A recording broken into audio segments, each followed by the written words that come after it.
Puasa sehat, puasa nikmat. Puasa sejatinya adalah bulan atau waktu atau momen di mana kita bisa betul-betul merasakan kenikmatan dalam puasa tadi. Mengapa? Sudah saya jelaskan di episode sebelum ini bahwa bayangkan 11 bulan kita sibuk dengan aktivitas mulut kita, pencernaan kita, pikiran kita, mata kita, dan seterusnya. Artinya bulan ini harusnya menjadi bulan yang penuh kenikmatan. Karena apa? Semuanya diistirahatkan, dipaksa istirahat. Bahkan Nabi memberikan katakanlah arahan kepada kita, Allah tidak butuh puasa orang-orang yang masih gibah, masih fitnah, dan melakukan hal-hal buruk yang lain. Jadi nggak ada gunanya puasa. Kenapa? Kita di bulan ini disuruh istirahat. Istirahat apa?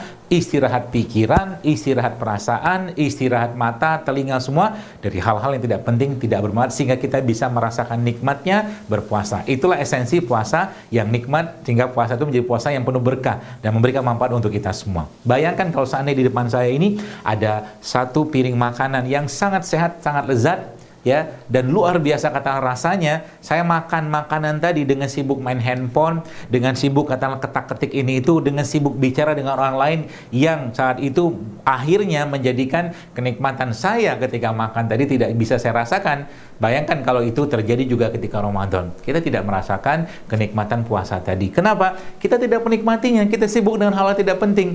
Kita sibuk dengan emosi yang tidak penting. Bahkan Ramadan pun masih marah-marah. Ramadan pun masih ngomongin orang lain. Sehingga apa? Yang terjadi perubahan fisiologis dalam tubuhnya. Teman-teman sekalian, kita tahu bahwa Nabi SAW menjelaskan dalam sebuah hadis bahwa bau mulut orang yang berpuasa itu seperti bau kasturi, salah satu minyak wangi yang sangat disukai Rasulullah SAW. Bahkan ya, Allah suka dengan bau mulut tadi. Kenapa? Ya karena Allah tahu orang yang berpuasa tidak akan mengeluarkan pernyataan, perkataan, atau kalimat-kalimat yang buruk. Bahkan dia lebih banyak diam. Sehingga apa? Kalau bau mulut itu keluar, atau mungkin bau itu keluar dari mulutnya, bau tadi adalah cerminan dari kebaikan yang ada dalam dirinya karena dia menjaga hawa nafsunya. Itu sebenarnya filosofinya kalau kita mau telaah atau tadaburi hadis tadi. Oleh karena itu, kalau saya ditanya bagaimana cara kita meminimalisir supaya tidak bau mulut, ya nggak bisa. Ya, tapi kalau kita bicara tentang meminimalisir hal-hal tidak penting atau tidak bermanfaat, ya salah satunya jagalah hati kita, karena emosi yang buruk atau emosi yang bermasalah pada tubuh seseorang itu bisa mempengaruhi fisiologis tubuh seseorang. Itu sebabnya kata-kata yang keluar pun bisa menjadi kata-kata yang pedas, kata-kata yang keluar pun bisa menjadi kata-kata yang penuh dengan api, kata-kata yang keluar pun bisa menjadi kata-kata yang membuat akhirnya hormon atau emosi dalam tubuhnya itu bermasalah, sehingga itu terjadi perubahan fisiologis. Jadi kalau di sini kita mau belajar bagaimana meminimalisir bau mulut waktu Ramadan, maka satu jawaban saya, jangan bicara yang tidak penting karena itu akan mempengaruhi di tubuh kita. Itu yang pertama. Yang kedua apa? Jangan lihat yang nggak penting, jangan dengar yang nggak penting, jangan lihat, jangan dengar dan jangan bicara yang tidak bermanfaat, yang akhirnya menguras emosi kita. Karena apa? Tubuh kita lagi istirahat, jangan dia ganggu-ganggu. Supaya apa? Yang lagi istirahat tadi bisa memberikan pancaran kebaikannya. Itulah esensinya, supaya kita menjaga Ramadan dari hal-hal tidak penting, sehingga nanti kalaupun bau mulut itu keluar, itulah kebaikan-kebaikan yang keluar dari lisannya, dari mulutnya, berupa bacaan-bacaan Al-Quran, berupa tasbih, tahmid, tahlil, atau mungkin istighfar yang dia sampaikan, atau mungkin kalimat-kalimat kebaikan yang dia keluarkan dari lisannya. Masya Allah, subhanallah, teman-teman sekalian. Bayangkan kalau seandainya itu kita bisa lakukan di bulan ini. Dan yang tidak kalah pentingnya apa?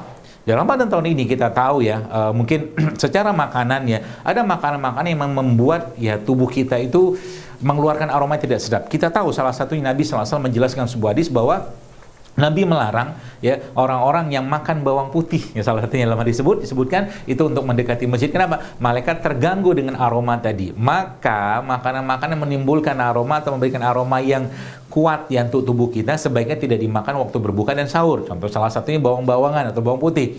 Yang kita makan apa? Yang kita makan yang bisa memberikan aroma wangi. Kalaulah kita mau memberikan aroma yang sedap untuk tubuh kita. Contohnya apa? Ya bisa menggunakan daun mint, mungkin kita bisa menggunakan teh daun mint atau teh dari pandan, dari jahe, bisa juga, yang akhirnya membuat aroma tubuh kita atau aroma mulut kita tuh akhirnya menjadi aroma yang menyenangkan. Kita pun yang membaunya itu aman, gitu kan. Walaupun sebenarnya itu bukan poinnya, karena justru sebenarnya memang dalam kondisi kita istirahat atau puasa seperti itu, terjadi pembakaran dalam tubuh kita yang mengeluarkan aroma-aroma tertentu. Ya, sehingga kalaulah kita meminimalisir bau tadi, salah satunya caranya apa? Ya kita bisa kumur-kumur tadi dengan mungkin daun mint mungkin, atau dengan air madu, ya, atau mungkin dengan daun pandan juga boleh, dan berbagai macam katakanlah produk-produk yang Allah ciptakan lah di dunia ini atau di muka bumi ini yang bisa menghilangkan aroma mulut tadi. Dan yang tidak kalah pentingnya apa? Hindari makanan-makanan yang memberikan efek akhirnya tubuh kita menjadi lebih asam. Contohnya apa? Minyak-minyakan. Semua produk minyak, terutama minyak-minyak yang tidak sehat seperti trans fat dari minyak goreng misalkan, itu akan memberikan atau membentuk asam dalam tubuh kita. Kemudian sebuah jenis tepung-tepungan seperti terigu kita tahu juga memberikan kondisi asam yang menambah katakanlah kondisi asam dalam tubuh kita, sehingga apa? Yang terjadi berikutnya adalah pencernaan kita tidak sehat, ya. Sehingga kalau kita mau katakanlah memperbaiki itu, kita mulai mengurangi itu dan memberi asupan dalam tubuh kita dengan makanan-makanan yang sehat, makanan yang real food atau mungkin real food lah seperti itu, ya. Makanan yang dikupas bukan dikemas. Ingat, dikupas bukan dikemas. Salah satu cara atau tagline yang kita pakai di situ. Nah, itu juga bermanfaat teman-teman sekalian untuk kita menjaga lambung, ya. Jangan makanan-makanan tadi kita mengurangi makanan-makanan yang menggunakan bahan baku terigu, menggunakan gula pasir misalkan, dan kemudian makanan-makanan yang diolah dengan menggunakan minyak goreng yang tidak sehat seperti trans fat tadi, itu akan membuat lambung kita terjaga. Dan salah satunya yang biasa saya sarankan ketika sedang berbuka puasa, kalau kita ada sedikit katakanlah masalah dalam lambung kita, kita bisa menggunakan air hangat yang dicampurkan madu di situ, kemudian tambahkan sedikit dengan garam mineral, itu sangat membantu untuk menjaga lambung supaya tidak kaget dengan makanan yang ada setelah kita berbuka tadi. Dan salah satu cara untuk kita menjaga lambung agar tetap sehat di bulan Ramadan seperti ini adalah kita mengkonsumsi makanan-makanan yang tinggi serat dan tinggi amilum. Yang biasa saya sarankan salah satunya adalah air tajin atau air dari kita menanak beras itu, ya, kemudian airnya kita ambil dan itu kita bisa gunakan untuk mengatasi masalah-masalah di lambung.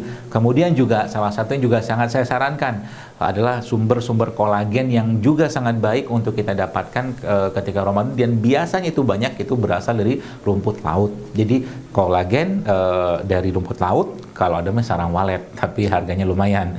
Kalau enggak dari rumput laut tadi, dan kemudian amilumnya kita bisa dapatkan dari dari air tajin beras tadi, atau juga pangan-pangan yang atau serat pangan tinggi yang sebenarnya di Indonesia juga ada, cuman ini belum lazim, belum banyak. Salah satunya adalah pati Garut. Pati Garut ini kita belum banyak nih, tapi kalau ini kita optimalkan, ini Masya Allah punya efek atau punya khasiat yang sangat luar biasa dalam memperbaiki pencernaan. Apalagi nanti kita bisa olah dengan menggunakan bumbu-bumbu sederhana, sehingga nanti ada yang rasanya manis, ada yang rasanya agak asin atau gurih, sehingga bisa memberikan efek yang baik untuk lambung, sehingga lambung kita terjaga tetap sehat. Dan Ramadan tahun ini menjadi Ramadan atau puasa yang sehat dan puasa yang memberikan kenikmatan luar biasa. Kenapa?